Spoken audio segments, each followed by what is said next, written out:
Aladdin Creations. Welcome to Aladdin Creations. In today's video, we focus on a fascinating red blood cell inclusion, Pappenheimer bodies, and their connection to iron metabolism, anemia, and more. What are Pappenheimer bodies?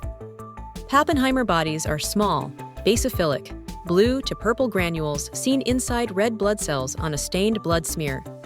They represent iron-containing deposits and often appear at the edge of the red blood cell. They're best visualized using Wright Giemsa stain, but confirmation is done with Prussian blue stain, which identifies iron, specifically associated conditions. Pappenheimer bodies may appear in a range of clinical settings, including sideroblastic anemia, hemolytic anemia, megaloblastic anemia, thalassemia, post-splenectomy, myelodysplastic syndromes, and lead poisoning. Their presence often reflects disrupted iron metabolism or defective red blood cell maturation. Lab findings and significance. These inclusions can sometimes be confused with basophilic stippling, but the key difference is iron content. Only Pappenheimer bodies are iron positive.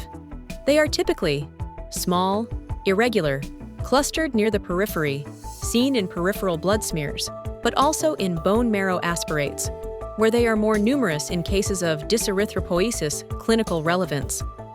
While they may seem like tiny dots under the microscope, their presence can indicate serious conditions and are especially important in post-splenectomy patients, where the spleen no longer removes abnormal red blood cells. So next time you see a red cell dotted with blue granules, think Pappenheimer bodies. Don't forget to like, subscribe, and follow Aladdin Creations for more medical lab science content.